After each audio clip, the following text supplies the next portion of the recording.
si le grand bug de l'an 2000 avait frappé la F1 en Big 2025? La faute à des transpondeurs récalcitrants, mais est-ce que cela rend honneur au sport mécanique dominant? Difficile de ne pas se placer là en donneur de leçons exubérants, une leçon comme celle dictée à Sakhir par Oscar Piastri. Plus Norris se meut en Pierre Richard dans le rôle du comptable malchanceux, plus l'Australien s'affirme pour l'Oscar du premier rôle heureux. Mercedes se redresse, deux Normands toujours aussi épatants, Yuki qui survit au naufrage bahreïni, des enseignements piquants pour oublier qu'Alonso reste bloqué à 0. Et tout ça, on va en parler dans le débrief du Grand Prix de Bahreïn avec Monsieur Hamza Rahmani, la nouvelle voix de la Formule I. Comment vas-tu? Comment ça va, Hamza? La forme? Très bien, très bien. Excellentissime, il faut le dire, ce samedi.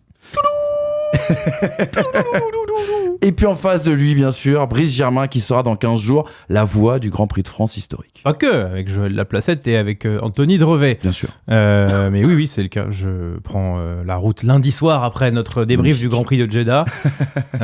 Direction le sud et ses belles voitures. Exactement. Ça va les gars? Vous avez passé un bon week-end de Formule 1 du côté de Bahreïn? Ouais, franchement. C'était cool la course hier. Ouais, moi j'ai besoin de la voir 2 fois pour l'apprécier. Mais... voilà, pour ceux qui ne savent pas, je pense qu'on la regarde tous 2 fois, non? Ouais. Généralement. Ouais. Quand on a le temps. Ouais. Oui, quand le Wi-Fi de la SNCF marche aussi. Non mais Wi-Fi SNCF, c'est vrai que j'allais dire un truc méchant. C'est antinomique. Suzuka, je l'avais regardé qu'une fois, je tiens à vous le dire. Alors qu'elle était le matin? La deuxième était compliquée. Pas bien, Manuel Moine. Contrairement à cette intro qui était encore une fois... On non, mais encore mieux. C'est vrai, encore... tu trouves? Ah ouais, franchement. On essaye 2-3 trucs. C'est même un programme qui peut vivre tout seul. On va en parler aux producteurs. Les gars, qu'est-ce que vous avez retenu comme 4 enseignements? On a commencé un petit peu à le teaser, on va le découvrir ensemble. Et on est particulièrement fiers une nouvelle fois des titrailles qu'on a à vous proposer. À 23h. L'Oscar du premier rôle pour la victoire d'Oscar Piastri. L'étoile brille de nouveau, c'est une question que l'on pose au sujet de Mercedes. Oui, on va parler de Mercedes, je sais que vous vouliez qu'on parle de Mercedes, on va le faire aujourd'hui. Nos Normands ont du talent, on va parler de Pierre Gasly et d'Esteban Ocon. Et puis, une mauvaise nouvelle, c'est que Red Bull sombre, mais que Yuki survit. Voilà les 4 enseignements qui vont être développés par les pistonnés dans cette nouvelle émission. N'oubliez pas de vous abonner, de liker, une petite page de publicité. On se retrouve tout de suite pour entrer dans le vif.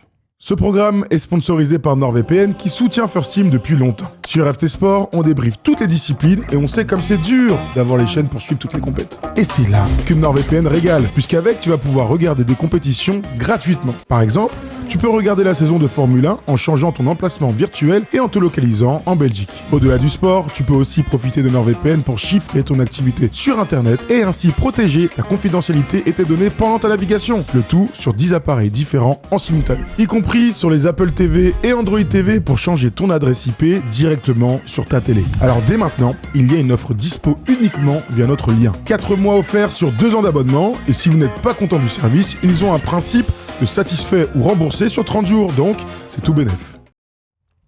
C'est tout bénef et merci pour les tips, mon ami Thomas Dufan. Merci à NordVPN de nous accompagner, en tout cas de vous offrir cette nouvelle vidéo. Tout de suite, un petit jingle, on rentre dans le vif du débrief et surtout on se rappelle le résultat de ce Grand Prix de Bahreïn.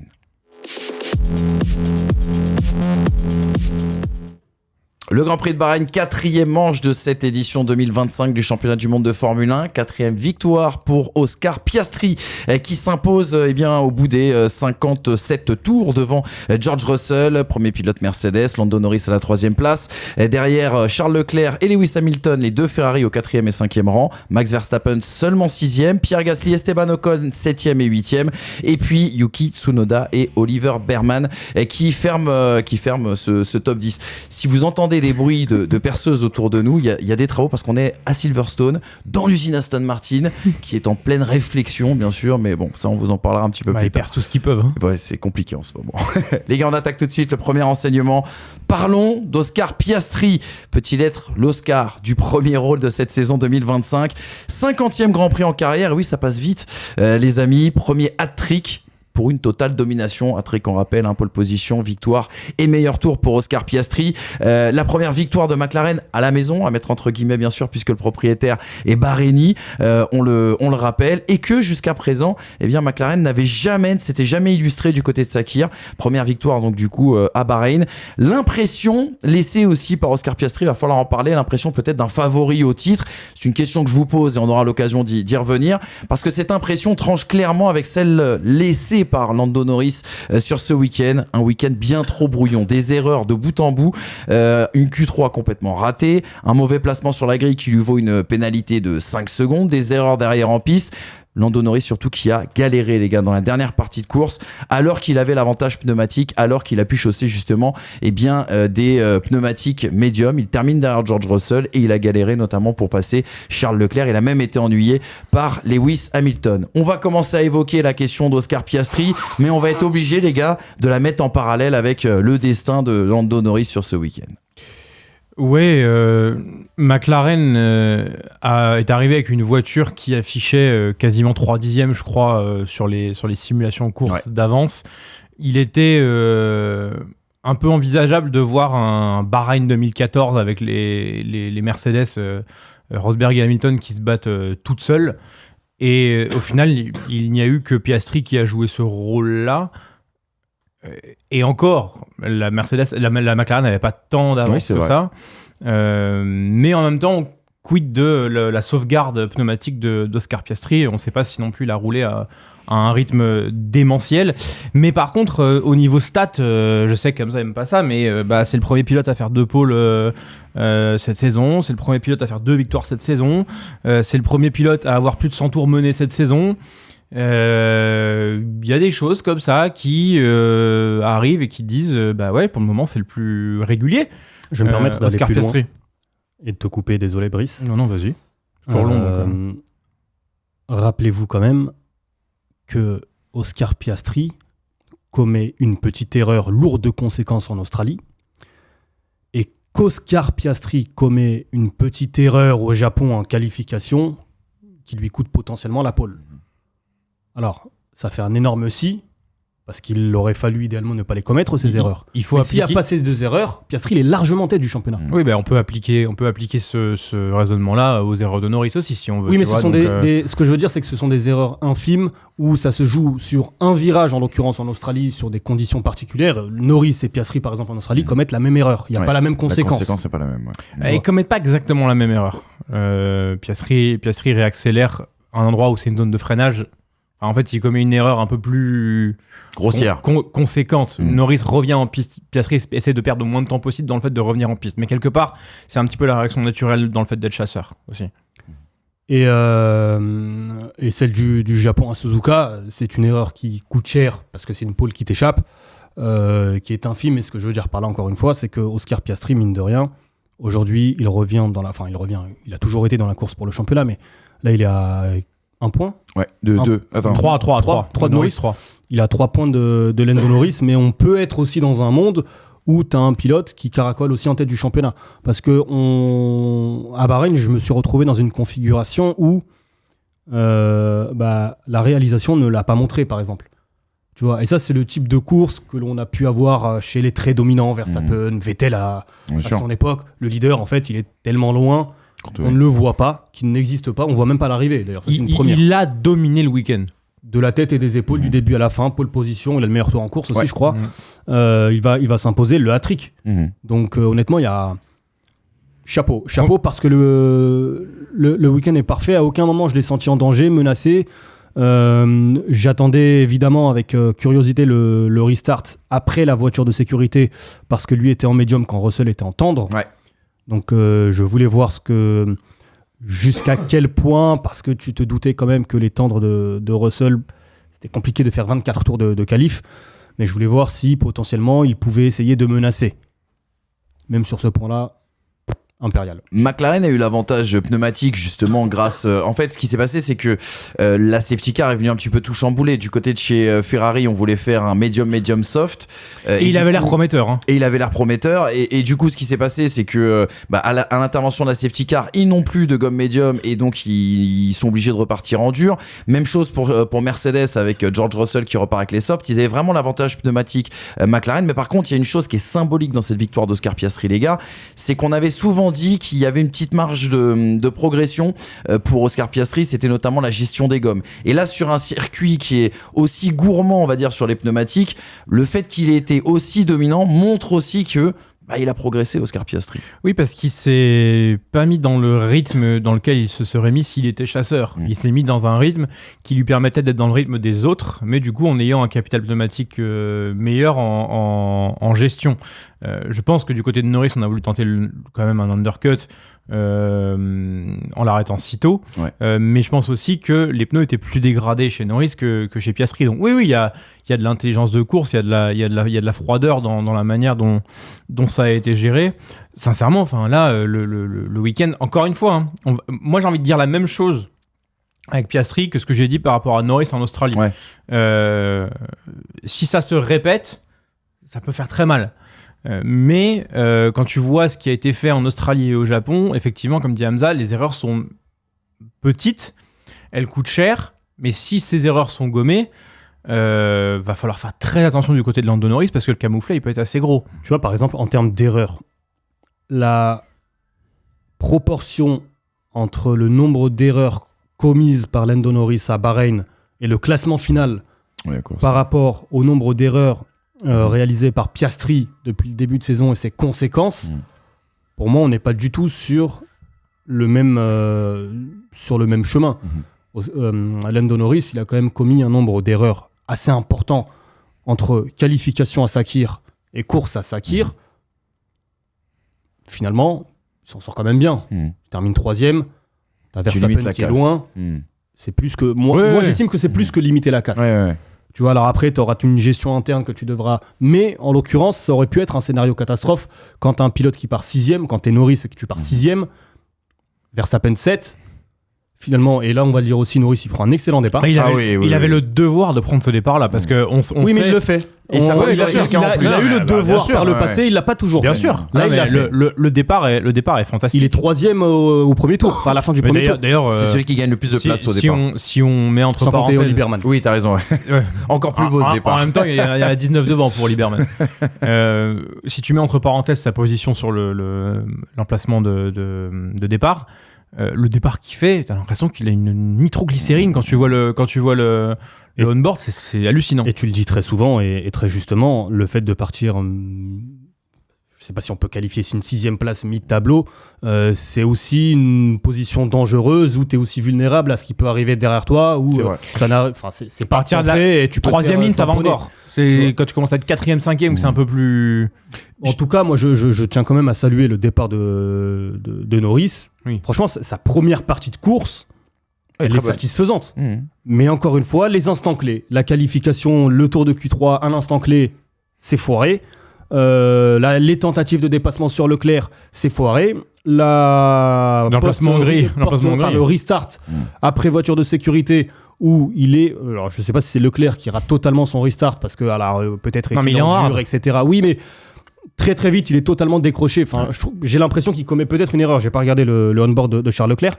En tout cas, Norris, il se retrouve tout de suite juste derrière. Et finalement, tu te dis, Norris va passer très rapidement 3e et va pouvoir aller attaquer un peu plus loin Russell. Il se retrouve 5e, alors il repasse très rapidement Hamilton, mais là aussi c'est un instant ça compte, où il va perdre une position. Le fait de dépasser Hamilton à l'extérieur de la piste, de progresser, puis finalement de ralentir pour le laisser passer sur cette période-là, tu perds 2-3 tours, où en fait, à ce moment-là, Norris a des pneumatiques médium 9. Donc en fait, sur ces 2-3 tours, il va perdre un capital pneumatique très important pour plus tard aller chercher George Russell, ce qu'il ne fera jamais. Pour Charles Leclerc, donc les instants clés, encore une fois. Pour Charles Leclerc, le restart, c'est que au moment où il engage dans le 14, la monoplace, elle survire énormément. Déjà, ils avaient des problèmes de grippe avec les médiums, je te raconte pas avec les hards.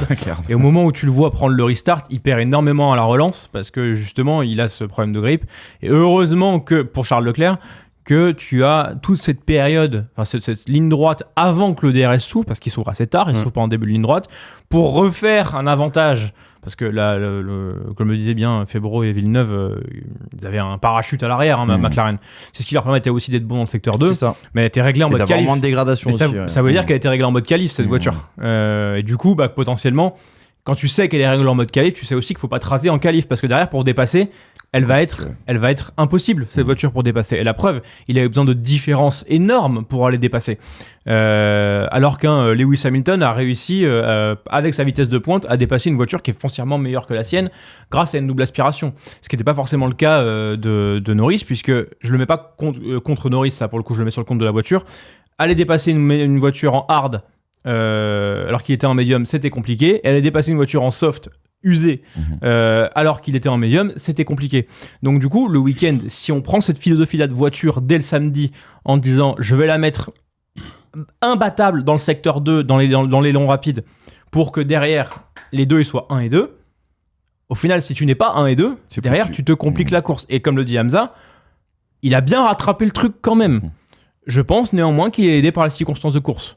La safety car, à mon avis, elle le sauve. Parce que l'undercut qu'il fait, qui lui permet d'annuler sa pénalité. Le fait de rentrer plus tôt, les 5 secondes, on les voit pas. Très bien aidé aussi par un arrêt de McLaren stratosphérique. Ils font un 7-7 avec 5 secondes de pénalité, c'est-à-dire 2-7 alors que tu es à l'arrêt. Oui, c'est pas pareil. 2-7, c'est très moyen, mais 2-7 plus 5 secondes de pénalité, c'est excellent. Sachant, mais voilà, mais c'est pas parce que la mécanique, la mécanique est quand même différente. Oui, puis généralement, tu te prends une seconde de rap pour pas. Oui, mais tu prends pas une seconde, c'est juste qu'en fait, t'es là, t'attends. Au lieu de faire comme ça quand il arrive, exactement. Au moment où tu te lances, au moment où t'as un bip que c'est. On rappelle qu'aujourd'hui, sur un arrêt au stand, très souvent, la voiture est encore en mouvement, alors que le pistolet est déjà enclenché et déjà parfois serré, visé sur. Forcément, en fait, il y a une seconde de latence, c'est obligatoire. Donc là, avec ça, ils annulent la pénalité. Mais ils le font sortir aussi à un endroit où il n'y a plus de trafic. Oui, ça c'est vrai. Il parvient tout de suite à dépasser le champ pilote. Exactement. Oui, par contre, là, McLaren a bien joué. Et Norris a été bon sur les dépassements à ce moment-là. C'est-à-dire que parce qu'il fallait pas se laisser engluer. Ça aurait pu être dramatique. Comme Verstappen. C'est Verstappen. Oui, c'est ça. Comme Verstappen. Et du coup, la safety car, elle est quand même venue sauver ça, parce que quand tu vois derrière les Hadjar, les Antonelli, ceux qui se sont arrêtés tôt, qui ont dû se réarrêter, à ce moment-là, heureusement que tu as une McLaren qui conserve ses gommes, et heureusement que la safety car tombe à ce moment-là, parce que cette safety car, elle vient mettre et Russell et Leclerc dans une situation impossible. Alors il y a deux choses. Leclerc, en plus qu'impossible, puisque du coup, il peut pas mettre des médiums. Ils ont pas les bons, ils ont pas le bon pneu, le bon composé. Russell pouvait lui mettre des médiums. Ils ont fait un choix différent parce qu'il est parti en soft, Russell, contrairement à. Je sais pas s'il avait encore un jeu de médium, il me semble pas sur le dernier relais. Surtout, il y a un aspect quand même qui n'a pas été évoqué sur la stratégie pneumatique. Je sais pas si c'est frileux de la part de Ferrari ou audacieux de la part de Mercedes, comme le disait George Russell, sur le fait de finir la course en tendre sur les 25 tours à peu près. Ouais, c'est ça. Les 25 derniers tours. 23, il y en avait. Mais il passe au 32e, il met les softs et t'avais 57 tours. Donc, 23 post-relance, non ? Oui, t'as raison. Après, tu sais jamais exactement quand ça. J'ai 23 parce que j'ai Russell en tête qui dit 23, c'est pour ça. Mais sachant que les pneus de Russell étaient usés en plus. C'était pas des pneumatiques tendres neufs. Rappelons quand même que le tendre à Bahreïn, c'est le C3, et que le C3 était le pneumatique le plus utilisé lors des essais de pré-saison. Ce qui veut dire que chez Mercedes, on n'est pas parti au hasard. Oui. On savait que ce pneu pouvait durer. Donc chez Ferrari, peut-être qu'on n'a pas voulu prendre un risque audacieux, mais ça ne veut pas dire que ça n'aurait pas forcément marché, que la stratégie était... Un point aussi qu'on n'a pas encore évoqué. Lando Norris. Sa pénalité de 5 secondes, elle vient due à quoi ? Oui, à la position sur la grille. Ça aussi, ce sont des détails. On est d'accord, mais on va reprendre l'adage qu'on avait l'année dernière. Un champion du monde ne devrait pas faire ça. Ah bah là, t'es en plein dedans, là. Ouais, vraiment. C'est-à-dire t'es en plein dedans. On s'attend de la part d'un champion du monde. Encore une fois, on va pas réinventer le bonhomme. On va pas lui dire qu'il faut être vicieux. Mais là, c'est pas méchant ou pas méchant. Ouais, voilà. C'est une erreur. C'est de l'inattention. Une erreur bête. En fait, il est en train de caler son embrayage. Alors après, il a bien calé son embrayage parce que vu le départ, sincèrement, on dirait presque un départ volé. Mais en plus, sur la grille, je sais pas si vous voyez la vue de face. Vous la voyez, cette McLaren qui avance là, comme si elle n'avait pas mis ton frein à main. Elle tout saute et après. Non, on dirait qu'elle a pas mis son frein à main. Et en fait, il est en train de passer sa une comme ça. Mais il a pas le pied sur le frein assez posé. Et enfin, je sais pas, c'est des étourderies en fait. Excellent d'ailleurs, le Max Verstappen qui est juste à côté sur la grille et qui tourne la tête à droite et direct appuie sur la radio. Moi, c'est pas poucave parce que tout le monde le fait. Mais moi, ce qui m'impressionne en fait, c'est que, enfin, j'ai jamais été pilote, mais à ce moment-là, tu tu dois être concentré sur la procédure de départ, qui doit être compliquée. Concentration maximale. T'es là, tu dois être stressé ou pas, chacun. Et lui, il a juste dans un le fauteuil, temps en fait. de regarder à droite. Les gars, je crois que c'est passé un la truc. caméra, tu vois le mouvement. Non, mais Ouais. je pense que dans ta vision périphérique aussi, déjà, tu la vois là. Peut-être. Enfin, moi, je regardais pas la Mais McLaren limite et sur puis le je l'ai vu canapé, avancer. Hein. en train de nous faire là. c'est Hop quoi ce là, nouveau plus bail 1. Les gars, C'est nouveau Kimi, je suis désolé. Évoquons justement les réactions de Lando Norris parce qu'il a été très prolixe, c'est plutôt généreux et bon client auprès de The Race à la fin de cette course où il s'est livré. Lando Norris, regarde ce qu'il dit. Je me suis qualifié 6ème, ce qui est vraiment décevant. Comment puis-je être content? C'est insensé. Je suis un peu plus heureux aujourd'hui d'avoir réussi à remonter en P3. J'ai pris un bon départ et la P2 est le meilleur résultat que nous pouvions obtenir. C'est d'ailleurs ce que nous aurions dû faire, mais nous ne l'avons pas fait et je ne l'ai pas fait parce que j'ai fait trop d'erreurs. C'est un sentiment très mitigé. La voiture est clairement excellente, comme l'a montré Oscar, mais j'ai fait trop d'erreurs tout simplement. À chaque fois que je faisais une chose bien, j'en faisais 2 de mal. C'était impossible de remonter de la sorte. Lando Norris qui rajoute toujours à TheRace.com: quand on est athlète, quand on est pilote, on sait quand ça match, quand on se sent en confiance, quand on se sent à l'aise. Je suis convaincu d'avoir tout ce dont j'ai besoin pour devenir champion du monde. Je suis à la hauteur, mais quelque chose ne tourne pas rond dans la voiture. Je n'arrive plus à boucler les tours comme la saison dernière, c'est compliqué. Je ne doute pas de moi, même si parfois j'en ai l'impression. C'est juste que quelque chose ne colle pas, quelque chose ne fonctionne pas. Du coup, je ne me sens pas à l'aise dans la voiture. J'ai confiance en moi. Je sais que j'ai les qualités requises, mais je manque tout simplement de confiance. J'aime bien parce qu'il dit tout et son contraire. Je pense en fait. qu'il est trop tôt pour faire un choix. Mais mon choix est fait. Ah ouais, c'est ça. C'est un petit peu ça. Ce qui est étonnant, je sais Étonnant pas quand même cette réaction, si les t'as gars. les déclarations de Piastri. J'en ai une. C'est Ouais. le décalage total entre le ressenti de Norris sur cette McLaren et le ressenti de Piastri. Mais il parle pas de la. Il dit j'ai confiance en moi, la monoplace est excellente. C'est juste que Il y a un problème. C'est juste que l'ensemble, enfin, comme si, Oui, mais il a dit s'il était étourdi, comme si en fait le fait d'avoir une voiture archi performante lui faisait oublier le besoin en fait de tout optimiser quand même. C'est un peu ça que j'ai parce qu'il encense la voiture. Ouais, Et il dit pas qu'il fait pas corps avec. Il dit que je sais pas, je n'arrive pas à enchaîner les tours. Ce qu'il dit, c'est je n'arrive pas à enchaîner les tours. Et du coup, ça vient tellement contraster avec sa déclaration de c'est facile quand t'as cette voiture-là avec Lewis Hamilton. Ah bah oui, en fait, là c'est un retour de boomerang là. Faut être métronome. Et après, il l'apprend. Ouais, complètement. Mais le truc, c'est qu'il y en a un qui l'a compris et qui l'utilise bien pour le moment, c'est son coéquipier. Et un coéquipier qui a sa 3e saison quand lui il en est à sa 6e. Et très sincèrement, quand il fait cette déclaration, et on va revenir sur la déclaration de Piastri, j'ai l'impression qu'il sert à Oscar Piastri de la confiance sur un plateau en argent. C'est-à-dire que son coéquipier, qui est censé être le pilote numéro 1, qui a lutté pour le titre l'année dernière, dit à Oscar Piastri: je suis en galère et je sais pas pourquoi. Alors que toi, t'es en confiance. Tiens, prends, regarde. Moi qui suis censé te battre, tiens, mange ma confiance. J'en ai plus.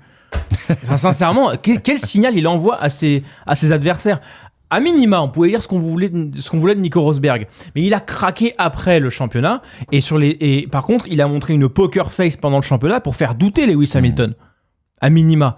Là, je comprends pas pourquoi il sert de la confiance en barre à tous ses coéquipiers, à tous ses adversaires. Tu voulais une réaction d'Oscar Piastri, regardez ce qu'il dit en conférence de presse juste après la course. Ça a été un week-end incroyable, c'est bien de venir ici à Bahreïn, c'est une course importante pour nous compte tenu de nos propriétaires et c'est un circuit qui ne nous a jamais convenu, donc c'est bien d'avoir un bon résultat. J'aurais préféré ne pas avoir une safety car à gérer, mais j'étais assez confiant, le rythme était bon, je savais que Lando et moi avions des pneus médiums et c'est les pneus à avoir. J'ai essayé d'avoir un bon restart, mais ça s'est bien passé. Tu vois, ça n'a rien à voir. La diff. Deux salles, deux ambiances. Parce qu'on dit qu'il s'est rattrapé, Lando Norris, en faisant P3. Et c'est vrai. Mais la diff, c'est que safety car, pas safety car, Oscar Piastri, je pense qu'il gagne cette course et qu'il n'y a pas de débat. Sans safety car, je suis pas sûr que Norris fait P3. Oui, c'est vrai. Parce que la stratégie des Ferrari est bonne. Parce que quand on voit sur le deuxième relais, avant la safety car, le rythme qu'Hamilton et Leclerc ils sont en train de mettre.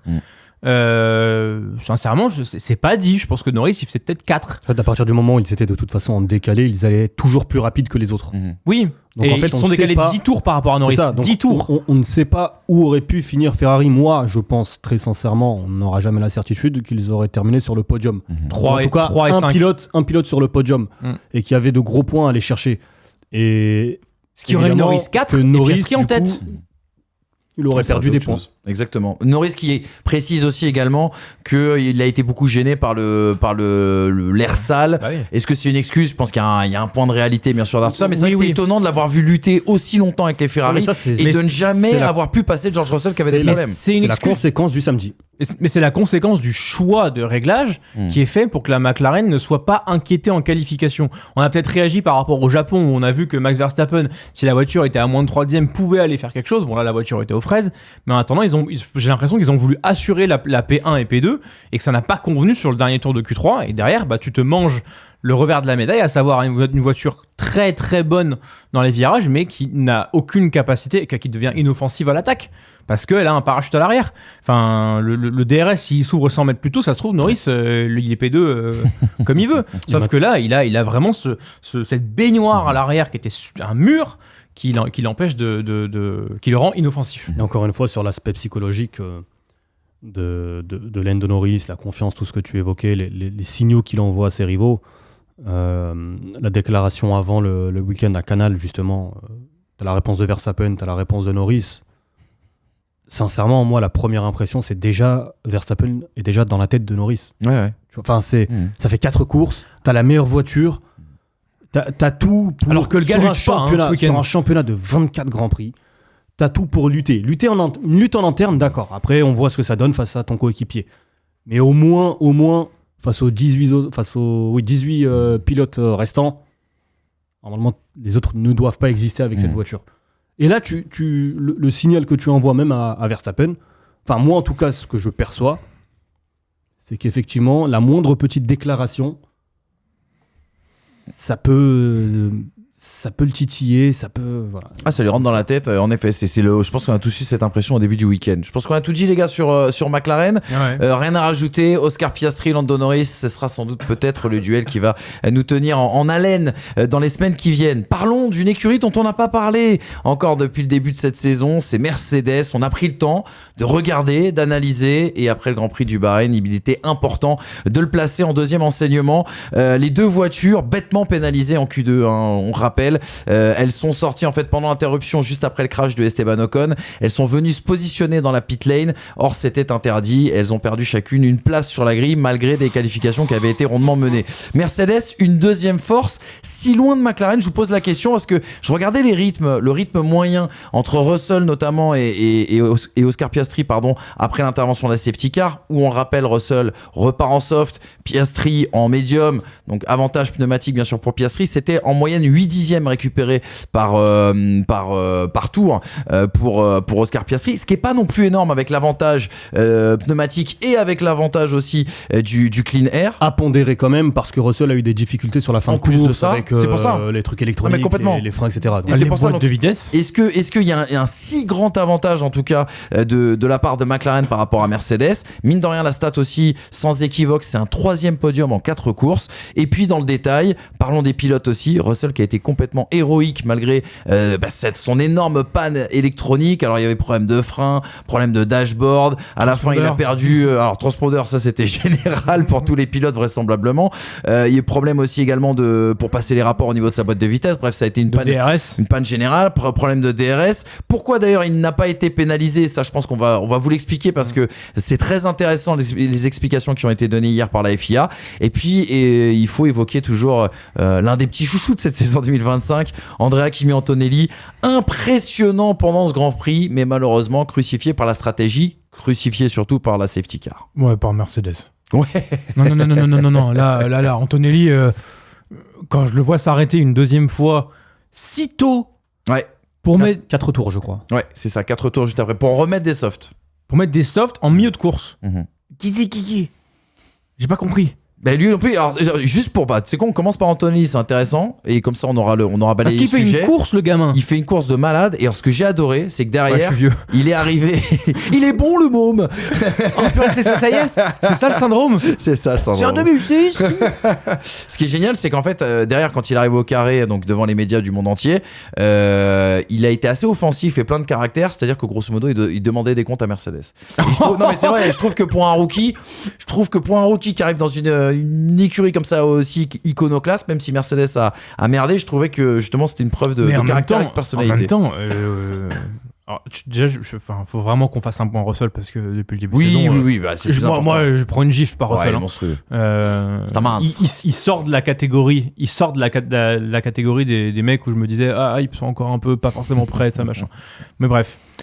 Andrea Kimi Antonelli, pour moi, fait hier la plus belle course des 20 pilotes. Peut-être avec Hamilton. Avec Berman, quand même. Ouais, moins. Andrea Kimi Antonelli, ça fait 3 courses qu'il est en Formule 1. Certes, il a 20 000 km derrière. Il pose des dive bombs à la Daniel Ricciardo 2018, Shanghai. Ça passe. J'ai l'impression qu'en fait, il est à la hauteur de son baquet, quoi. Et sincèrement, je suis impressionné de son pilotage, impressionné du spectacle qu'il nous donne. Certes, c'est plus facile de donner du spectacle quand tu n'es pas à ta position originelle que par exemple Russell qui ne peut pas en donner.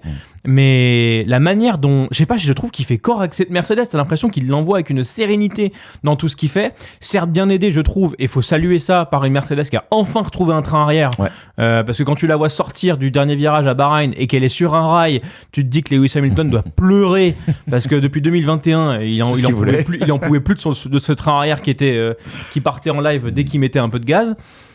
Et je sais pas, Andrea Kimi Antonelli, hier, il est tellement mal payé pour la course qu'il fait et que j'en viens à pas comprendre. Et encore une fois, je sais pas pourquoi Mercedes a fait ça. Son dépassement sur Max Verstappen. Ouais, non, mais il est fou. Il est exceptionnel. Il est préparé. Et même sur Sainz. Sur l'intégralité du virage, du secteur numéro 1. C'est règle de base, tu vois. Je croise, je décroise. Décroiser. C'est simple, mais c'est beau, tu vois. Et il sait que c'est Verstappen. Oui, c'est surtout il ça lui laisse le minimum de place, mais il lui laisse la place. Non, franchement, fort. Très, très fort. Déjà le vice d'un vieux briscard. Et c'est marrant, hein. Il était quand même... Enfin, t'aimes bien le rappeler parce que tu le fais tout le temps, mais comme quoi... Et comme quoi, en fait... Comme quoi, 14e, hein. Non, mais comme quoi, en fait, les performances en F2, c'est dommage qu'elles puissent être autant éloignées parfois de la manière dont tu peux faire corps avec ta monoplace en F1. Alors, il a très certainement plus roulé en F1 qu'en F2, au vu des essais qu'il a fait. Néanmoins, c'est quand même dommage que l'indicateur F2 soit de moins en moins fiable, finalement. Parce que tu vois Berman l'année dernière qui était tellement focus F1, là on peut rien lui reprocher à Berman depuis le début de saison. Sensationnel. Et t'as des champions F2 comme Nick De Vries qui n'arrivent pas du tout à manipuler une Formule 1. Donc c'est un peu dommage que la formule de promotion ressemble si peu finalement à celle qu'elle est censée seconder. Exactement. Les gars, Mercedes, deuxième force, on a la sensation en tout cas depuis le début de cette saison. Deuxième force derrière McLaren. Le cas de George Russell, vous l'avez dit, qui est vraiment épatant. Par quoi vous voulez commencer ? Les qualités de cette auto ou les qualités de son leader ?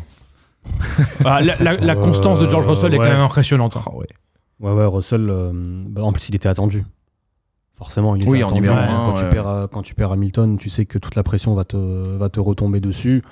Même s'il y a quand même pas mal de regards aussi sur Antonelli, mais Russell, il est quand même sur une bonne série, parce que même la saison dernière, je l'avais trouvé assez solide sur des périodes. Donc non, moi, sincèrement, je suis impressionné parce que je m'attendais pas à le voir. Alors c'est peut-être aussi en corrélation à mettre en corrélation avec la voiture. Oui. Tu vois, je m'attendais pas à Russell ce qu'il soit si haut, parce que mine de rien, aujourd'hui, je ne veux pas l'exclure de la bataille pour le titre. Alors, ce sera peut-être le cas à la mi-saison. Mais aujourd'hui, il n'est pas très très loin. Mais à 20 points, j'ai quand même encore besoin de voir jusqu'où il sera capable d'emmener cette monoplace par rapport à la concurrence et par rapport à ce que peut lui offrir Mercedes. Qui a l'air d'avoir une fenêtre quand même d'optimisation beaucoup plus large que la saison dernière. Hein. Que les saisons les mêmes. Rappelez-vous, après les essais hivernaux, on s'est dit Mercedes a l'air impressionnant, mais il a caillé à Bahreïn. À Bayern, j'allais dire. Il caille aussi là-bas. Mais là, il n'y a plus d'excuses. Elle a quand même eu l'air de marcher tout le temps, cette Mercedes. Et Russell fait à peu près la même saison que l'année dernière. La différence, c'est que son matériel a évolué et il arrive à performer de la même manière avec ce matériel-là en termes de constance. Il est en train de nous faire un début de saison comme Charles Leclerc l'année dernière. C'est vrai. Et Charles Leclerc, il a été pas si loin de Lando Norris à la fin du championnat. C'est juste que Max Verstappen avait pris de l'avance. Donc au final, est-ce que George Russell peut se mêler à une lutte au titre si personne ne se dégage devant ? Oui, un grand oui. Mais tout comme Max Verstappen. C'est des mecs qui, si personne ne se dégage devant, en fait, vont avoir la constance pour eux, vont avoir c'est son 3e podium à George 3e podium en P3, P5, P2. Mine de rien, il n'est qu'à 14 points d'Oscar Piastri, non, de Lando Norris, le leader du championnat du monde. Ça veut dire qu'il a fini 2 fois ? Non, il a fini qu'une fois devant Norris ? Hier. Il a fini que hier devant Norris. Devant Norris hier et seulement hier. Ouais. Et en sprint à Shanghai. Oui, mais c'est des points, je veux dire. Mais tu sais que de la même manière, quand tu vois, alors c'est pas le même emplacement, c'est pas la même ligne, mais quand tu vois l'excellent départ, qui lui permet d'ailleurs de tout de suite roaster sa pénalité de la veille en qualification. Leclerc en médium. Oui, c'est vrai, Leclerc en médium. J'aurais bien aimé le voir, on va dire, côte à côte avec Oscar Piastri sur la première ligne. Oui. Mais après, il aurait été mauvais côté. En fait, j'ai une question, j'ai besoin d'avoir la réponse. Ça marche. À quel moment, malheureusement, donc il y a eu cette pénalité, mais est-ce que George Russell devant aurait pu, et jusqu'à quel moment, s'il aurait dû craquer, il aurait pu maintenir cette première place devant Oscar Piastri? Écoute, de la même manière que Lewis Hamilton. C'est pas le pilote, hein. Le problème, c'est la monoplace. Bien sûr. Non, mais l'environnement udortière. Ouais, surtout ça. Regarde Lewis Après Bahreïn, c'est pas Suzuka non plus. À Shanghai. Il a pas été inquiété par qui que ce soit. Max Verstappen était là. Après, c'était Max Verstappen deuxième. C'était pas non plus McLaren. Mais franchement, moi, j'ai quand même l'impression que si tu passes le premier virage en tête et que tu fais pas de bêtises derrière, tout le monde peut gagner. La stratégie dans les stands, je sais pas, mais regarde Pierre Gasly qui a réussi à rester quand même assez dans le rythme finalement. Après, il avait pas non plus une charrue. Enfin, visiblement, elle marche quand même. Cette Alpine, alléluia. Mais tu sais quand même que ta position en qualif, elle va quand même beaucoup jouer. Hein. Oui, mais encore une fois, cette pénalité, mine de rien, elle me laisse un regret vraiment amer. Parce que la course, elle est brillante. Il est sur une série, c'est un 9e top 5 consécutif. Ouais, George Russell, c'est un record égalé en carrière pour lui. Donc la régularité, ça y est, elle est là. Et maintenant, encore une fois, j'ai aussi besoin de voir dans son développement personnel, tu sais ce que la fameuse saison 2000, les fameuses saisons 2000, je crois 18, 19, 20 de Verstappen, tu vois, où tu enchaînes, même si t'as pas la monoplace pour gagner, tu fais 3, 3, 3, 2 quand t'as la possibilité, 1 quand t'as la possibilité. Voilà, c'est ça, je pense, la prochaine étape du développement, mais c'est quand même intéressant et c'est aussi un message envoyé à Toto Wolff. T'as raison de le dire. On sait pas ce qui peut arriver avec Max Verstappen. Là, les rumeurs hier, la petite embrouille, paraît-il, ou le coup de pression avec Vermeulen à Helmut Marko, parce que alors peut-être qu'on caricature ou peut-être qu'on va trop loin. Ça peut être aussi un coup de pression par rapport à ce qui s'est passé au stand. Hein. 2 arrêts manqués, c'est inacceptable pour Red Bull et pour Verstappen. Tout peut arriver. Peut-être que nous on extrapole aussi. Pourquoi ils ont pas remis un mec à Non mais attends, on va en parler. Ils l'ont fait la deuxième fois. On va en parler dans le 4e enseignement, mais on n'a même pas besoin d'extrapoler puisque même le docteur Helmut Marko en a parlé hier à la télévision allemande, où il a expliqué justement que eux se sentaient en danger vis-à-vis de la volonté de Max Verstappen. Parce qu'en fait, grosso modo, on va en parler tout à l'heure, mais Verstappen a une clause. En fait, grosso modo, il y a apparemment la situation dans laquelle est Red Bull, Verstappen pourrait activer une clause pour partir et être libre. Par rapport à la performance, ça n'a pas toujours été si Red Bull est 3e du championnat du monde, exactement. C'est ça peut-être, mais en fait la clause, quoi qu'il arrive pour l'activer, il faut attendre la fin de saison. Non, je crois pas. Je crois que c'est mi-saison. Mi-saison, ouais, tout à fait. Mais ça fait longtemps que c'est comme ça. 2019, c'était déjà le cas, je sais pas si tu te rappelles. Donc, avec la victoire en Autriche qui avait tout changé. Oui. Justement. D'accord, donc si la clause, tu peux la lever à la mi-saison. Là, ça veut dire que George Russell, il a 4 mois. Exactement. 4 mois. Sous pression. 4 mois pour convaincre, exactement. 4 mois pour dire à Toto, c'est moi le pilote Mercedes, c'est moi, ton futur Verstappen, tu l'as avec le petit Kimi. Maintenant, c'est moi le boss. Laisse-moi travailler correctement. Parce que s'il parvient à verrouiller ce baquet, alors on verra 2026, etc. Mais je pense sincèrement que le duo, en plus, il est sain. Antonelli, là, t'es en train de le construire tranquillement. En plus, avec une voiture performante, donc lui, ça lui permet aussi de se développer plus rapidement. Parce qu'un pilote se développe. Moi, j'ai toujours dit, je préfère voir un pilote en fond de grille arriver. Bortoletto, je préfère le voir aujourd'hui en Formule 1 en fond de grille que ne pas le voir du tout. Tu vois, parce que c'est quand même du roulage, c'est de l'expérience, c'est la course, etc. Parce que les essais privés qu'a fait Antonelli, c'est très bien. Mais l'expérience de course, c'est différent. L'expérience d'une qualification, c'est différent. Mais si en plus, tu as la chance dès ta première saison d'arriver au sein d'une voiture compétitive, c'est top pour le développement. Il craquera Wolf si Verstappen est disponible. Je suis pas sûr que peu importe ce que fait Russell, tu vois, tu prends le cas Sainz. Sainz, as-tu quelque chose à lui reprocher sur ses dernières saisons avec Ferrari? Non. Mais si t'as Lewis Hamilton qui arrive, peu importe qui tu es, ça part. Après, on part déjà sur un débat mercato, mais Russell, c'est moyen-long terme. Verstappen, ça peut aussi être... très court terme. Je pars dans 2 ans, tu vois. Donc on sait pas. Bref, en tout cas, Russell, là, c'est vraiment l'opportunité pour... Le plus important pour lui, c'est d'arriver à la mi-saison en disant j'ai donné toutes les cartes à Toto Wolff, moi j'ai pas de regret à avoir, je t'ai tout mis sur la table, sur mes performances, ma régularité, le fait que je peux assumer le statut de leader. Maintenant, si tu prends une autre décision, c'est ton choix. Moi j'ai fait le taf. Exactement les gars. Alors il y a une question qui se pose quand même, c'est que George Russell aurait pu être pénalisé parce que son DRS s'est ouvert de manière sans passer par la zone d'ailleurs. Ça a duré un court instant. Il y a eu enquête donc des commissaires. Mercedes a été convoqué et derrière ce communiqué de la FIA pour expliquer le fait qu'il n'ait pas été pénalisé. Regardez plutôt, la FIA nous dit le pilote subissait un problème de brake by wire et d'autres problèmes électroniques. Il a donc reçu la consigne d'utiliser un bouton auxiliaire dans le cockpit qui sert de bouton de radio de secours et peut aussi permettre d'activer manuellement le DRS. Dans la ligne droite, entre les virages 10 et 11, il a essayé de parler à la radio en utilisant ce bouton, mais a accidentellement activé le DRS. Le DRS a été activé pendant une distance de 37 mètres sur une ligne droite d'approximativement 700 mètres, bien qu'il ait gagné 0,02 secondes. Il a perdu à peu près 3 dixièmes au virage suivant pour compenser. Cela a été confirmé par la télémétrie. Bien qu'il y ait eu une infraction réglementaire, les commissaires décident qu'aucun avantage sportif n'a été tiré, aucune pénalité n'a été infligée. Si je vous mets ce petit communiqué, c'est que c'est intéressant. Il y a 2 informations dans ce communiqué.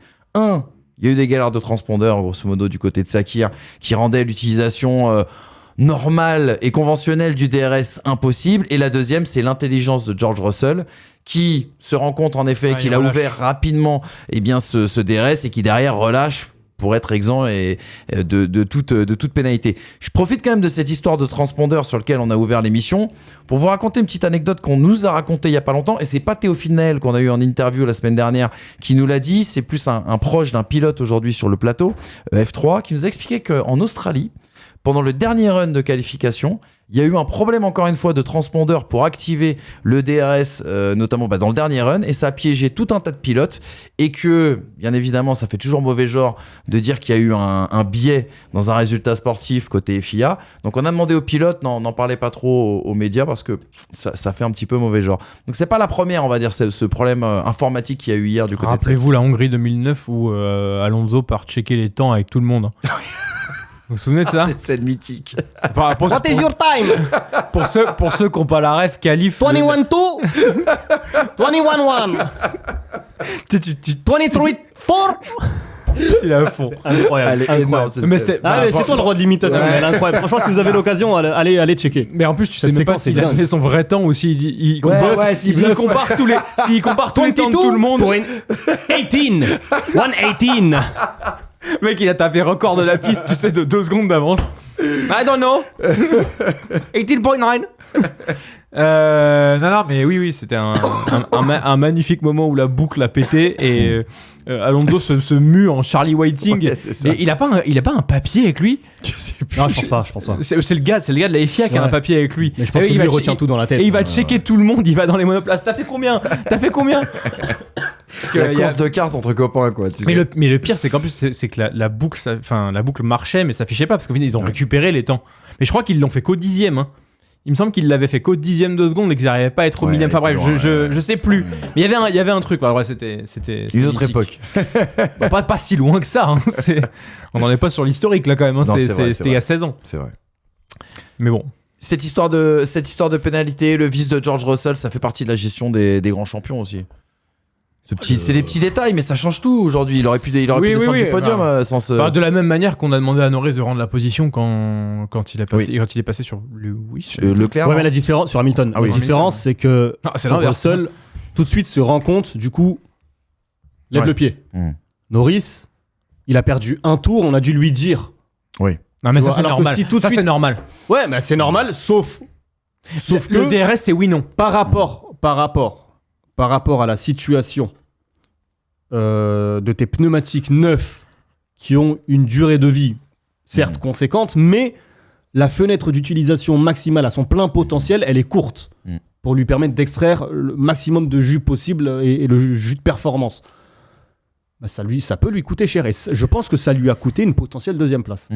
Sans parler des potentiels pilotes qui ignorent, prennent 5 secondes de pénalité, comme on l'a vu, karma, comme disait Fernando Alonso sur. Je suis pas d'accord avec toi là-dessus, dans le sens où le DRS, c'est oui-non, il est ouvert, boum, t'as pas le droit, point barre, c'est clair et net. Donc du coup, tu dois compenser davantage. Quand Norris il passe sur Hamilton, on l'a vu avec Leclerc, hein, là, c'est tellement mouvant sur ce type de move que j'aurais pu comprendre qu'on le laisse devant. On a mis un tour parce qu'on a réfléchi à ce qui était le mieux pour Lando Norris. Là, Russell, il allait se manger soit 5 secondes, soit 10 secondes, soit une disqualification peut-être. Oui, ça aurait pu être clair, donc là, pour le coup... On est d'accord que la mensuétude aussi de la FIA, c'est parce que ils reconnaissent que de base le problème vient aussi d'un problème technique. Non, mais on va dire plus général. Charles Leclerc aussi, à un moment il a ouvert le DRS très rapidement, ça s'est refermé, mais tous en fait ils n'avaient pas la limitation normale. Et si le bouton en plus de la radio est à côté du bouton de DRS... Non, mais en fait c'est même pas ça, c'est que tu as un deuxième bouton pour parler à la radio, un bouton de secours qui sert aussi à ouvrir le DRS manuellement. Et vu qu'il avait des problèmes sur son dashboard, il n'a pas utilisé la radio conventionnelle, il a utilisé ce deuxième bouton de secours, et en fait en appuyant dessus ça a ouvert le DRS. Rappelons-nous que sur l'Aston Martin il y a un bouton éjection du pilote quand même. C'est pour... on arrive quand même dans un... Il a failli y avoir ça sur la Mercedes. C'est assez curieux, aujourd'hui en Formule 1 on n'a plus ces problèmes mécaniques, tu vois, il y a 20 ans on avait un tiers, peut-être pas un tiers, un sixième d'abandon par course ou un cinquième d'abandon par course, tu vois. Là ça n'existe plus, et là en fait on a les nouveaux problèmes aujourd'hui en Formule 1, sapins de Noël. Les problèmes électroniques liés c'est assez curieux, mais bien à voir. Ouais, exactement. Belle bande de 206 hier. Le sapin de Noël sur le tableau de bord là. C'est absolument magnifique. Voilà pour cet enseignement Mercedes, les gars. Parlons de la Normandie. Et oui, encore une fois à l'honneur dans ce Grand Prix de Bahreïn, avec l'extraordinaire performance de Gasly et Ocon. Oui, nos Normands ont du talent. La 525, commençons par Gasly, dominante en virage mais trop lente en ligne droite. Ça c'est un énorme penalty et tir de Pierre Gasly sur son moteur. C'était au début du week-end où il a fait un petit peu le bilan, tir vis-à-vis de Viry aussi, et on apprend notamment dans cette citation de Pierre Gasly que au Japon, eh bien dans les virages rapides, l'Alpine était la meilleure voiture du midfield, preuve peut-être en tout cas que le châssis a des qualités. Une voiture qui a quand même été dans le rythme de Red Bull samedi et dimanche, ça c'était la mauvaise surprise côté Red Bull, on va y revenir tout à l'heure, mais la bonne surprise pour les Français. Gasly le magnifique qui inscrit quand même les premiers points pour Alpine, même si à l'arrivée il était assez frustré d'avoir dû céder devant Max Verstappen dans le dernier tour alors qu'il a été vraiment fantastique sur sa défense. Et on n'a rien vu. Et on n'a rien vu, exactement. Alors là, la réalisation a été dramatique hier aussi. Et je te rejoins complètement, M. Hamza, dans ce combat que tu mènes depuis maintenant quelques années. Et puis évoquons le cas aussi d'Esteban Ocon, qui a eu un crash impressionnant en Q2. On s'est dit mince, c'est dommage parce qu'il semblait avoir de la performance. On pensait que son week-end était gâché, mais en course il nous a offert un gros rythme. Il y a ce puissant undercut à l'issue du premier relais. Il y a des superbes dépassements, un très beau pilotage, et puis une belle résistance en fin de course lorsqu'il n'a plus l'avantage justement des pneumatiques et qu'il mène un train de 5 voitures qu'il va défendre comme un roc et qu'il va surtout aller chercher la 8e position. Les gars, commençons peut-être par Alpine parce qu'on n'en a pas parlé encore dans cette saison, des déclarations tapageuses de Pierre Gasly le jeudi jusqu'au résultat fantastique du dimanche. Sincèrement, si Alpine avait un deuxième pilote à la hauteur de Pierre Gasly, je pense qu'on en aurait parlé plus tôt. C'est possible. D'Alpine, parce que ce qu'ils font depuis le début de saison, ça n'a juste pas payé. Mais force est de constater que la voiture est beaucoup mieux. Là où je te trouve dur, c'est que si Alpine avait été bon dans l'exécution et dans ses stratégies, peut-être qu'on en aurait plus parlé. Oui, c'est vrai, mais j'ai quand même l'impression qu'il joue à une voiture. Après... Douane a été mieux hier, hein. Douane se fait piéger par la safety car, mais... Non, mais bien sûr, il a été mieux, mais je veux dire, c'est qu'on a vu... On a quand même l'impression qu'il y a un écart entre Pierre Gasly et Jack Douane, ce qui est normal, ce qui est logique. Bien sûr, mais qui aujourd'hui pénalise énormément Alpine dans cette lutte, puisqu'aujourd'hui toutes les écuries ont des points. Donc pour peser quand même dans la balance, j'ai quand même l'impression qu'un deuxième pilote aurait pu, sur une stratégie différente, mettre des points quand Gasly n'a pas pu en mettre parce que la stratégie a eu un souci, etc. Bref. Rappelons-nous quand même qu'il se qualifie, Pierre Gasly, devant Norris et Verstappen. qui fait une P5 qui se transforme en P4, on est loin du marasme du début d'année dernière. On est même beaucoup plus que sur la continuité de la fin d'année dernière. On a l'impression qu'il y a une vraie progression. Il y a peut-être aussi une régression ailleurs dans les mêmes temps, mais que à minima, et c'est je pense ce qu'on demande à Alpine, il y a match. Il y a match et il y a match en haut de la feuille, de la feuille du midfield, je parle. Et quand tu as un pilote comme Pierre Gasly pour exécuter, on l'a déjà dit, il est quand même en course. Pierre Gasly exécute souvent de la meilleure des manières ce qu'il réussit à faire en qualification. En qualification, cette voiture était impossible jusqu'alors. Là, il a réussi à en faire quelque chose. Maintenir une 7e place, je sais qu'il est frustré parce qu'il se fait passer dans le dernier tour par Max Verstappen, mais maintenir une 7e place, c'est déjà gros. Parce que s'il s'était déjà qualifié 7e, on aurait dit que c'était déjà bien. Donc, aujourd'hui, sincèrement, le boulot qu'a fait Pierre Gasly hier, la manière dont il a tenu le début de ce midfield, parce que ça a été un mur. Alors, si le moteur il marche pas et qu'il a quand même réussi à être un mur, franchement, c'est que c'est une course archi solide de sa part. Il y a quand même un truc comme ça qu'il faut dire sur Pierre Gasly, c'est qu'il est quand même pas mal tensé par Flavio Briatore. J'ai en mémoire, les gars, une interview du 22 mars dernier dans motorsport.com où Briatore nous dit j'ai construit 2 belles histoires, j'ai construit 2 grands films dans ma vie, celui de Benetton avec Michael Schumacher, celui de Renault avec Fernando Alonso. Je veux construire un 3e film et je ne sais pas qui sera mon premier rôle, mon numéro 1. Lui aussi, un petit peu à l'image de ce que tu disais sur George Russell tout à l'heure, ce genre de performance, c'est important pour son avenir parce qu'il est beaucoup plus sous pression qu'on veut bien le dire et qu'on veut bien le croire. Hein. Oui, après Briatore aujourd'hui il est plutôt préoccupé pour ramener des sponsors, Mercado Libre ici, et placer Colapinto. Mais Gasly, c'est vrai qu'il a quand même besoin de faire ce qu'il a accompli sur sa dernière saison chez AlphaTauri. Tu vois, leader, patron. Chaque course, solide. C'est ce qu'on voit là quand même. Voilà, c'est ce qu'on a vu hier. Maintenant, il est aussi dépendant de sa monoplace. Et la grande question, pourquoi Alpine a performé à Bahreïn, j'en sais rien. Eux-mêmes ne savent pas. J'en sais rien parce qu'ils étaient aussi à peu près performants en pré-saison sur la même piste. Température peut-être différente, mais si tu veux progresser, le plus important, ça reste quand même comprendre ta voiture. Et Pierre Gasly, avec Jack Doohan, avec Franco Colapinto ou avec un autre, peu importe, à un moment, tu auras quand même besoin de réponses. Pas sur le niveau de tes pilotes, mais sur le manque de performance ou pourquoi tu as performé. Et si tu n'as pas les réponses, c'est toujours plus problématique. Moi, ce que j'ai vu hier de Gasly, sur l'intégralité du week-end, c'est que, évidemment, c'est un pilote qui peut porter un projet. Voilà. Après, un projet champion du monde ou pas, concentre-toi à construire une bonne voiture pour ensuite voir avec quel pilote tu peux aller chercher un titre. Aujourd'hui, Alpine est avant-dernier du championnat. Aujourd'hui, Alpine lutte pour ne pas réaliser, en tout cas pour moi c'est l'objectif, ne pas réaliser une saison aussi minable et honteuse que 2024. Donc on va rester tranquille. Soyons patients avec cette écurie. Mais ce que j'ai vu hier, c'est quand même prometteur. Et même Doohan, qui de manière assez inexplicable du jour au lendemain, je l'ai vu disparaître du top 10, il a été piégé sur... la voiture de sécurité, je pense, lui a aussi un peu tué sa course, mais sur la fin de course aussi, il a dégringolé, il y a eu cette pénalité, mais c'est vrai que même Jack Doohan, tu sens quand même une montée en puissance. Alors, il n'aura peut-être pas l'occasion de confirmer. Qui va avec la voiture aussi, peut-être. Peut-être aussi, mais c'est aussi la preuve que quand tu as une bonne voiture, ça aide pour un rookie. Et que ton écurie exécute bien la stratégie. Ça, c'est aussi important parce que c'est là où, justement, le bas blessé, on va dire, pour Alpine dans ce début de saison. La petite déclat de Pierre Gasly, c'était hier à Canal, à l'émission Formula One. Il dit « Je suis dégoûté du dernier tour, mais je devais relativiser, calmer les émotions. J'ai tout donné pendant les 15 derniers tours pour le garder derrière, le garder en dehors du DRS. Il y a des parties du circuit où il était plus rapide, comme dans le virage numéro 4, et d'autres où j'étais plus rapide, mais en relativisant un peu, c'est sûr qu'il y a énormément de positifs à tirer de cette course. L'équipe a fait un super travail, très bons arrêts, très bonne stratégie.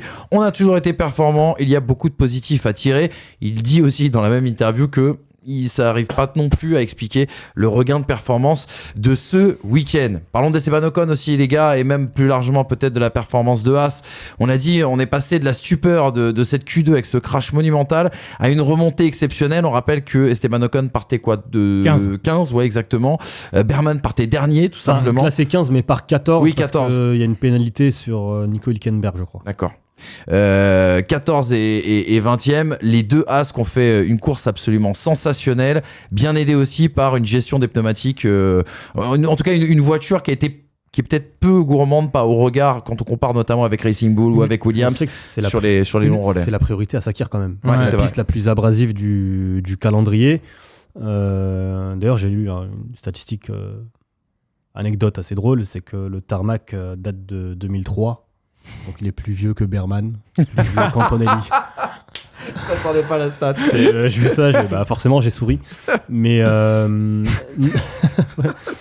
non, mais en fait, Bahreïn, ça reste aussi une course de gestion par rapport à la gomme. Et les radios que l'on a entendues ou les déclarations d'après-course que l'on a vues et entendues après Suzuka, où tous les pilotes te disaient il y avait tellement pas de dégradation qu'on pouvait faire des tours de qualif et enchaîner les tours de qualif en fait, sur 305 km.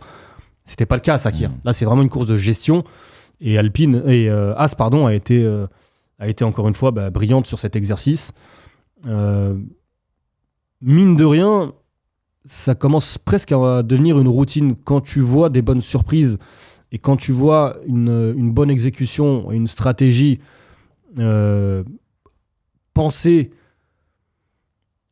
selon les conditions de la piste. Alors j'imagine que tout le monde le fait quand même, mais c'est souvent dans les bons coups. Tu vois, et mine de rien, c'est aussi prometteur sur l'avenir de cette écurie. Encore une fois, Esteban Ocon, lorsqu'il peut performer, il performe. Oli Berman, lorsqu'il peut performer, il performe. Les deux mettent des points pour la première fois en carrière, pour la première fois chez Haas pour Berman. C'est vrai que j'avais quand même eu ce regret de ce crash, parce que sincèrement, Ocon, je voulais voir jusqu'où il pouvait amener cette Haas en qualification. Est-ce qu'il y avait la place ou pas pour aller en Q3 Perso, j'en doute, mais je voulais au moins voir. Et cette erreur, elle coûte cher, elle fait mal, et elle coûte cher aussi au budget. Donc, puis elle est évitable. La planche posée sur le vibreur, elle est évitable. Quand même. Juste pour revenir sur ce que tu disais, Hamza, sur le côté les bons coups de Haas, justement Esteban Ocon a livré un vrai hommage à Ayao Komatsu sur le sujet à l'arrivée de la course. Il dit à la F1 TV, Ayao était très confiant tout au long du week-end, y compris en qualification quand nous avons utilisé 2 trains de pneus et non 3 en Q1. Il savait que la voiture aurait du rythme en course et il avait raison, l'expérience parle beaucoup. Ayao est un ingénieur de course fantastique avant d'être un directeur et je suis content que ça se soit passé comme il l'attendait. Je pense que c'est le meilleur début de saison pour l'équipe depuis qu'elle est arrivée en F1. On peut être fier, ce n'est que le début. Voilà l'impact à Ayao Komatsu justement sur ses stratégies de course, sur cette approche. En fait, même si la situation n'est pas la même, l'esprit est pour moi le même que celui qu'on a vu et qu'on avait encensé à Jeddah 2024. C'est-à-dire qu'on va essayer d'optimiser les bons coups et après on ne joue pas que sur nos forces, on joue aussi sur nos faiblesses. C'est-à-dire qu'on sait quelle est notre faiblesse et que sur le rythme de course, ça va être compliqué. Bon, alors essayons en fait de profiter, de gagner des positions à un moment clé de la course. Exemple, la safety car, on ne se réarrête pas, on profite de l'avantage piste pour derrière profiter d'un pilote d'expérience comme Esteban Ocon pour amener ses pneus durs à maturité jusqu'à la fin de la course et à profiter de cet avantage position. Il y en a 3 qui ont réussi à le faire. C'est tous des pilotes d'expérience, à savoir Verstappen, Gasly et Ocon, puisqu'ils se sont pas arrêtés pendant la safety car, ils se sont arrêtés avant. Ceux qui ont fait la même stratégie mais qui n'ont pas réussi, ce sont soit des rookies, soit des voitures qui avaient vraiment moins de potentiel. Ouais, mais le timing de la safety car, il est chanceux aussi. Pour eux, oui. Mais il faut se servir de cette chance. Oui, mais cette chance, elle est aussi provoquée par le fait qu'Ocon est l'un des premiers à s'arrêter. Ouais. Tu vois, avec t'as Isa qui s'arrête, je crois, en premier. Oui, en premier, ouais. Et puis derrière, très rapidement, Ocon s'arrête. Et justement, je crois Hülkenberg en premier, Adjar Hülkenberg 5, Adjar 6 et Ocon 8. Et en fait, désolé, mais quand Tsunoda s'arrête avec une Red Bull, quand Berman s'arrête en mettant des pneus soft neufs, quand tu as aussi Antonelli qui s'arrête pour remettre des softs, faut les tenir ces mecs-là quand t'es en hard et que tu t'es pas arrêté et qu'ils ont 5 tours t'es hard. Faut les tenir. Donc en fait tu investis dans ta track position le fait que ton pilote tienne des gars qui sont soft neuf derrière. Oui, mais il a aussi ou pas neuf. Oui, mais la stratégie, en fait, s'il se retrouve dans cette position, c'est parce que initialement c'est bâti de telle sorte, justement, à tout miser sur la position.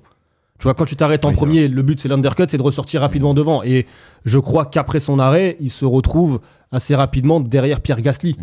Tu vois, donc il a aussi quelqu'un devant lui avec un rythme très rapide qui peut lui permettre, lui aussi, si tu veux, d'avoir une sorte de valeur étalon. Ouais, c'est le troisième à s'arrêter le plus vite, Ocon, après Hülkenberg et Hadjar. Donc, encore une fois, sur l'aspect stratégique, généralement, il n'y a pas de folie, il n'y a pas de dinguerie chez jamais tu te dis. Mais il y a de l'audace. Et encore, tu sais quoi ? S'il y avait des stratégies folles tentées, tu peux dire pourquoi pas, de toute façon, dans leur position, si tu veux marquer des points, parfois il faut tenter des choses différentes. Alors, ce que l'on voit chez d'autres écuries en rouge, qui logiquement doivent lutter pour plus haut. On peut rien dire sur ce week-end. Généralement, sur ce début de saison.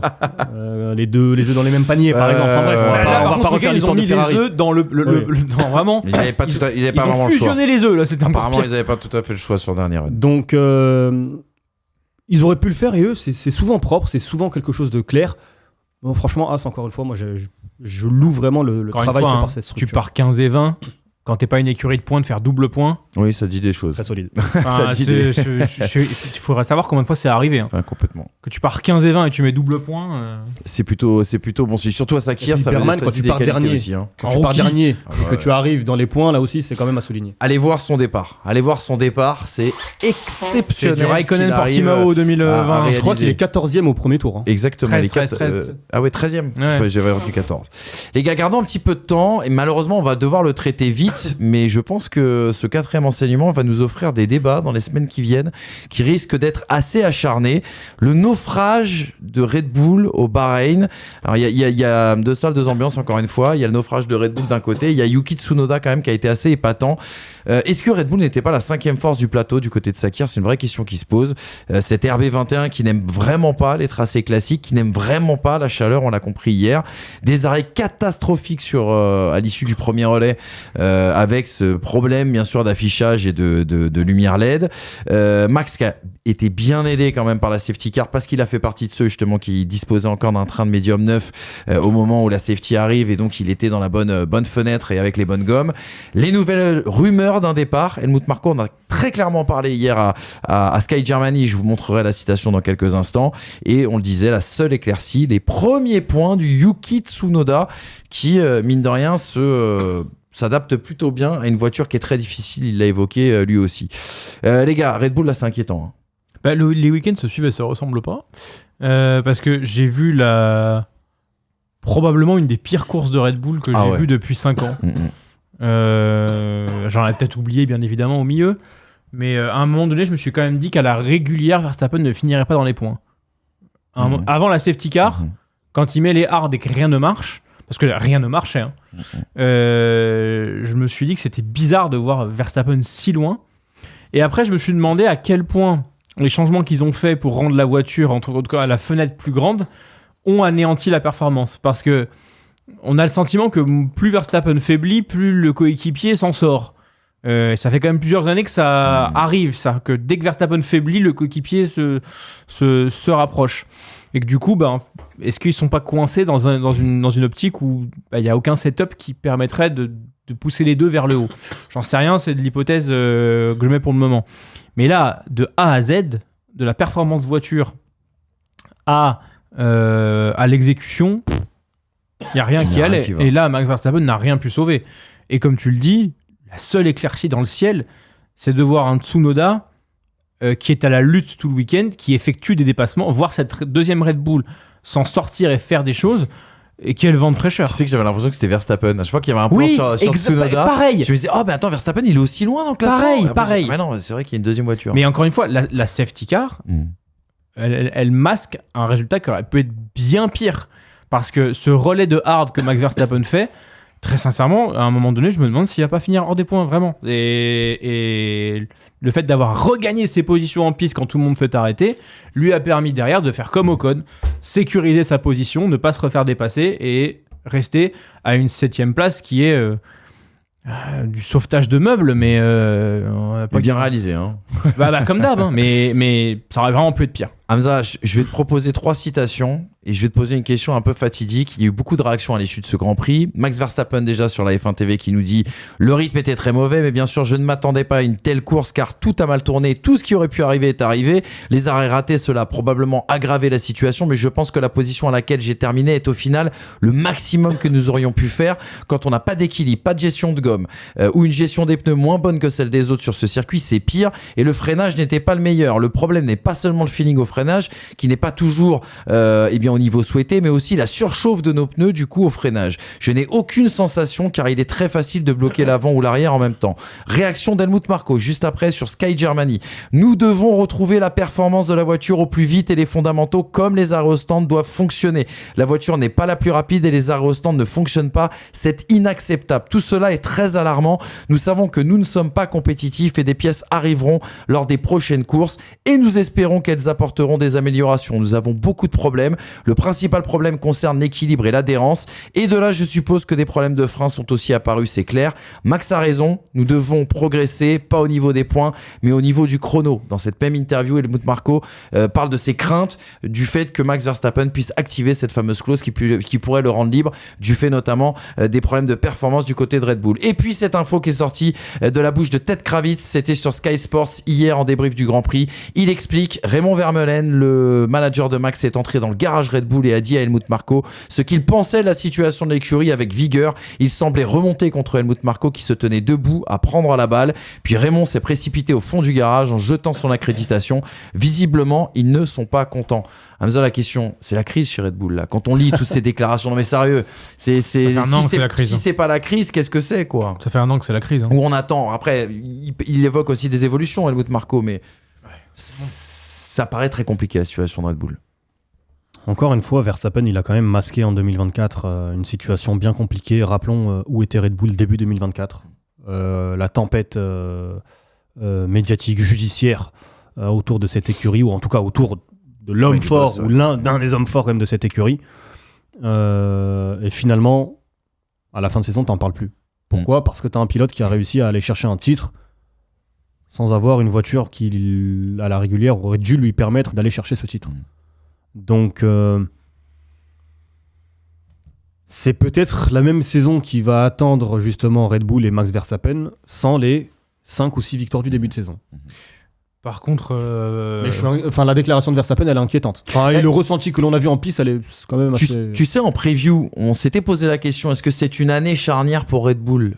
Peut-être qu'encore une fois, on n'a eu que 4 Grands Prix, il en reste 20. Il en reste 20 dans cette saison.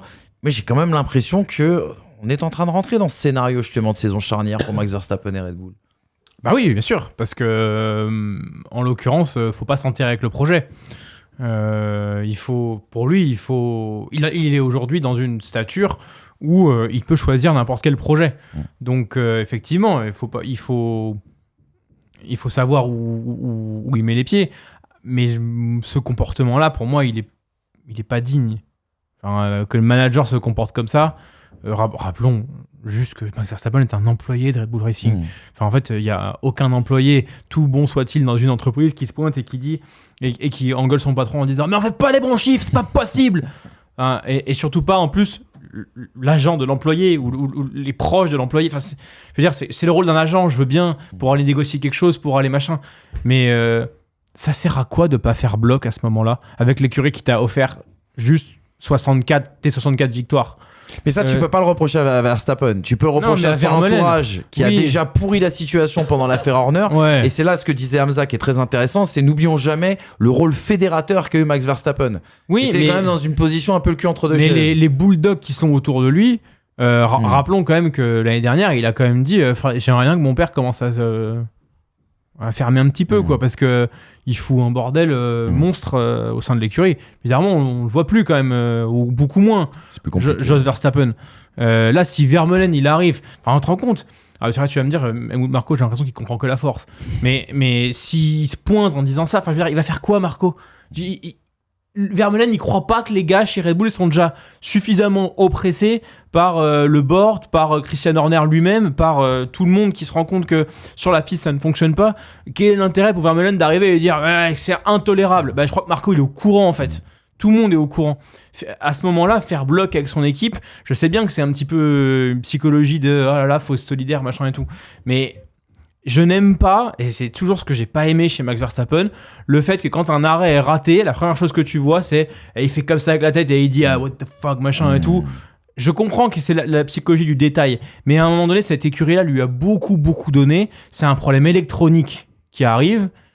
L'exécution du week-end est cata, mais c'est arrivé. Rappelez-vous d'Hockenheim 2019 ou Mercedes, où c'est catastrophique. Est-ce qu'on a entendu Lewis Hamilton défoncer Mercedes alors qu'il avait déjà eu 5 titres avec Mercedes ? Non, 4 pardon. Non, donc je les trouve un peu bulldog pour rien là. Ce que rapporte un peu Ted Kravitz, qu'on comprend entre les lignes, c'est qu'il y a un peu une sorte d'humiliation sur Helmut Marko, qui est quand même, qu'on l'aime ou qu'on l'aime pas, c'est pas la question, qui est quand même l'une des grandes figures et l'un des grands bâtisseurs de ce projet. Sûrement est un homme âgé. Oui, complètement. Et puis qui est bâtisseur de la carrière de Max Verstappen. Enfin, il a. Je dis pas qu'il n'aurait pas fait carrière sans ça. Mais je veux dire, enfin. Oui, c'est ce qu'il lui doit. Il est pas en train de parler à son chauffeur, tu vois, qui s'est gouré de route. Tu vois, il est en train de parler juste au patron, Max Verstappen. Mais avec tout le respect que t'as pour les chauffeurs. Mais bien sûr, mais ce que je veux dire, c'est qu'en soi, il parle pas à n'importe qui dans la carrière de Max Verstappen, je veux dire. Et Marco, il devra être reconnaissant toute sa vie, Max Verstappen. Mais là, j'ai quand même l'impression qu'on a inversé les rôles. Ce que je comprends avec l'aura, les titres, le fait qu'il soit le meilleur, mais en fait, que le respect ne devienne pas un marché de l'offre et de la demande. Parce que, mais c'est vrai, parce que là, en fait, c'est pas parce que t'as des titres, hein. C'est une très belle formule. Mais oui, parce que, enfin, en fait, pas parce que t'as des titres que derrière, ton entourage doit aller faire caca sur la table, quoi, tu vois. Enfin, c'est pas normal. Je sais pas. Réunion de crise hier à l'arrivée de ce Grand Prix du côté de chez Red Bull. Ils se sont réunis et on attend désormais des évolutions pour les semaines à venir. Alors, ce ne sera pas des Jeddah la semaine prochaine. Mais affaire à suivre, et je pense les gars qu'on va très rapidement basculer sur un débat justement Red Bull et Max Verstappen dans les semaines à venir. On attend d'avoir un peu plus de visibilité sur l'évolution de Red Bull sur ce début de saison. Voilà en tout cas pour ces 4 renseignements. Un petit point très rapide, comptable classement, avec ce classement des pilotes qui se resserre, c'est pas pour nous déplaire. Lando Norris qui mène désormais d'1 point, non n'importe quoi, de 3 points face à Oscar Piastri. Verstappen mine de rien malgré tous les déboires qu'on vient d'expliquer, qui n'est qu'à 8 points de la première place, ça c'est quand même complètement cinglé. Et puis George Russell aussi également qui reste en embuscade à 14 points. Donc c'est vraiment très resserré devant d'un point de vue c'est comptable. Dommage qu'il y ait le trou quand même, le trou là avec Leclerc. Oui, c'est ça. J'aimerais bien qu'il se comble pour qu'on ait. Ça aussi, ça va être un débat bientôt, je pense. Et les évolutions vont vers quand même pas mal là. Hein. Exactement, avec le nouveau fond plat de cette Ferrari. On aura l'occasion, on prend un peu de recul, on va prendre le temps avant bien sûr d'entrer dans ces grands sujets, mais vous inquiétez pas, on travaille dessus. Stroll 10. Et surtout chez les constructeurs. 0. Chez les constructeurs, les derniers, ils ont quand même déjà 6 points. Oui, c'est ça, tout le monde a marqué des points. Mais 6 en plus, hein, pas 1, pas 2. Ouais, tout le monde a marqué des points. Donc quoi, la saison du siècle, peut-être en préparation quand même. Voilà les amis, en tout cas pour ce grand débrief, merci à Brice et Hamza d'avoir pris le temps, d'avoir été aussi prolixe bien sûr et précis comme d'habitude. Merci à vous de nous avoir suivis. N'oubliez pas de commenter cette vidéo, n'oubliez pas de vous abonner, de suivre FT Sport, du rugby, du sport de combat, du cyclisme surtout. Il y a eu un excellent Paris-Roubaix ce dimanche, ce sera débriefé par toute l'équipe de Roue Libre. Et puis la Formule 1 bien évidemment reviendra ce mercredi avec une émission un peu de nostalgique. On va parler des années 90 et de ce qu'on aimerait voir revenir des années 90. Tiens, le Vélis donc ça va être sympa, ça va être bien tout ça. Et avec Jean-Luc Roy qui va faire une petite intervention pour nous parler de Jordan. Quand on a une émission nostalgique, voilà, c'est ça. Quand on a une émission nostalgique, il faut faire appel bien sûr à la passion de notre ami et copain Jean-Luc Roy. Voilà les amis, en tout cas pour ce débrief, merci de votre fidélité. N'oubliez pas que vous pouvez nous écouter si vous ne pouvez pas ou ne voulez pas nous voir. Salut.